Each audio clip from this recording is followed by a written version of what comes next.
yang sadar dan turut berpartisipasi dalam mengolah sampah merupakan salah satu ciri untuk mewujudkan indikator smart people.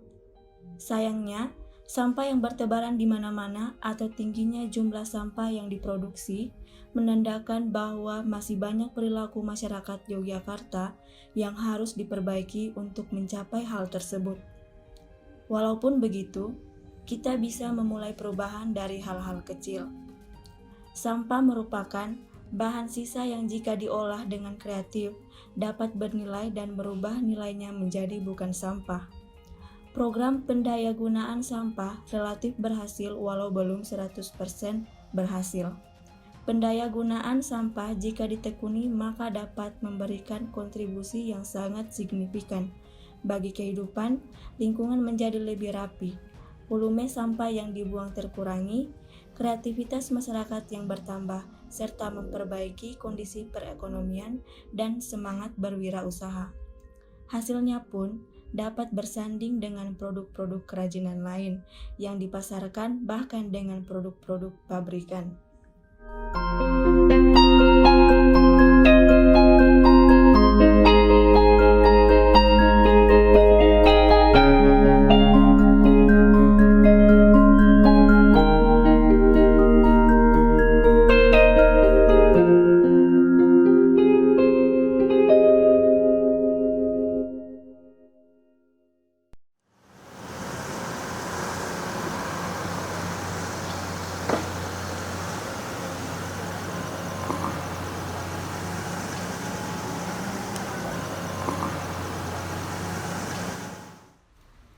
Persoalan sampah itu sebenarnya aku bertemu persoalan sampah itu tidak sengaja sih sebenarnya.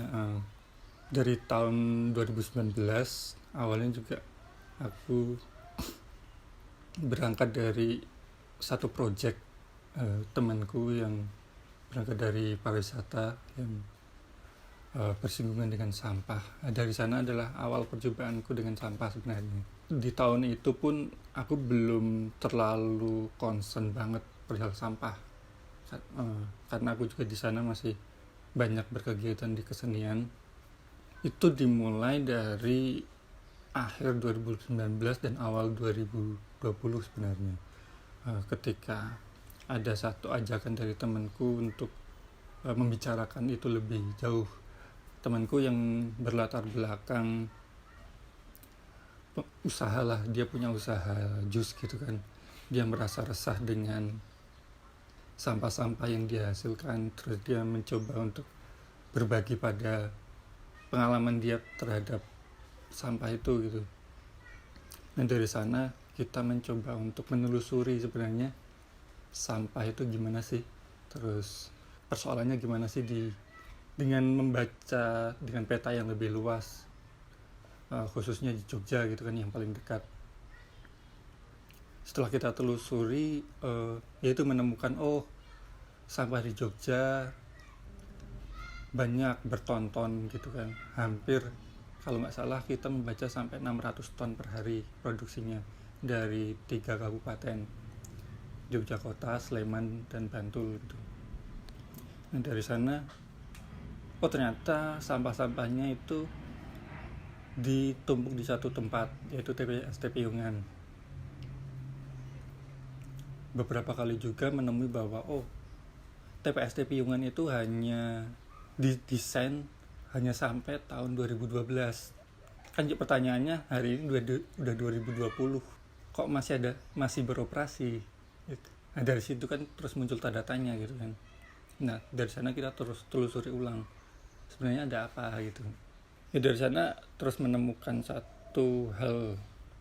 Pertama, pengelolaan di Jogja walaupun sebenarnya kalau dibaca baik-baik saja itu baik-baik saja, karena dengan sistem yang ada sampahnya juga terkelola, rutin diambil, yang di rumah tangga juga biasa diambil sama orang-orang yang pemungut swasta itu lah yang bayar retribusi tiap bulan gitu kan.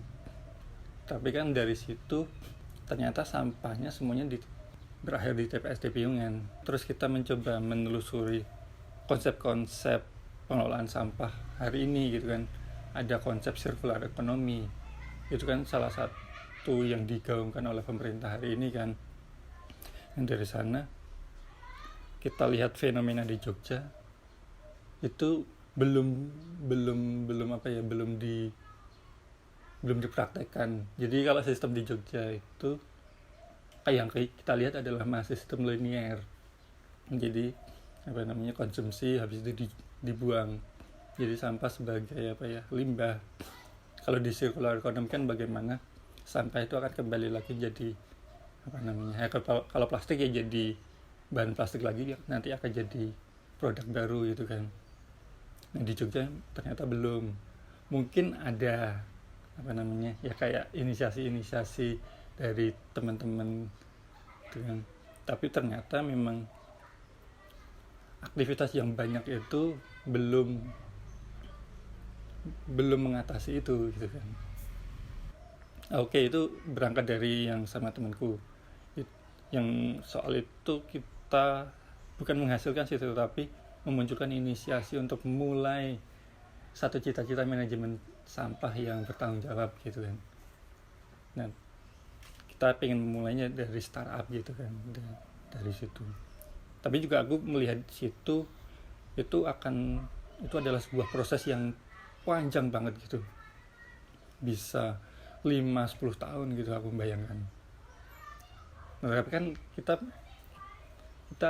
tetap perlu tahu bahwa sampah itu diproduksi tiap hari. Hari ini terselesaikan, besok ada lagi gitu kan. Nah dari sana aku berpikir, aku coba menulis beberapa material sampah yang ada gitu. Apa sih sampah yang paling ribet gitu kan. Ya aku berangkat dari rumah tentu saja gitu kan. Bapakku sering ngumpulin kresek gitu kan. Dia lipat jadi satu gitu kan, jadi satu kardus gitu. Dari sana kan aku berpikir terus setelah menelusuri beberapa material itu, ternyata kantong plastik itu salah satu yang cukup banyak, cukup sering dipakai, dan pemakaiannya pun sangat sebentar gitu kan. Dan ketika aku telusuri ulang di dalam rantai itu gitu, kantong kresek itu salah satu yang paling susah ketika udah tercampur sama organik. Nah, ya walaupun ada material styrofoam dan ciki-ciki itu yang lebih rumit gitu kan, tapi di satu sisi juga karena aku udah nganggur gitu kan, terus kayaknya aku perlu melakukan sesuatu dari ini gitu. Aku mencoba eksplorasi dengan material itu gitu kan. Yang aku jadi melihat awalnya kan banyak yang memanfaatkan plastik jadi vas bunga, terus jadi apa. Nah itu kayak kok jadi sampah lagi ya, aku pikir. Belum bisa jadi satu hal yang jadi komoditas lah. Setidaknya itu bisa jadi menyelesaikan masalah.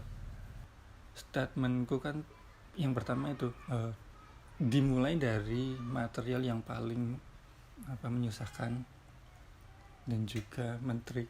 Dan dari sana dengan teknik yang paling sederhana bisa dikerjakan oleh masyarakat, tapi juga bisa menghasilkan produk baru yang punya nilai jual yang tinggi gitu. Awalnya dari situ. Tentu saja juga karena faktor kepentinganku ya, pengen bekerja dan pengen menghasilkan sesuatu gitu. Aku membaca kayak ini bisa jadi sistem kolaborasi. Oke lah, sampah kresek. Bagaimana yang membuat produk itu jadi bagus banget? Oke, harus ada kolaborasi dari desainer atau seniman lah gitu kan. Ada yang bantuan dari siapa? Masyarakat itu sendiri. Ada bantuan dari penjahit, ada bantuan dari. Nah, itulah aku membaca itu jadi satu hal yang menarik. Itu jadi kayak aktivasi lapisan-lapisan bawah itu loh. Nah, dari material yang seperti itu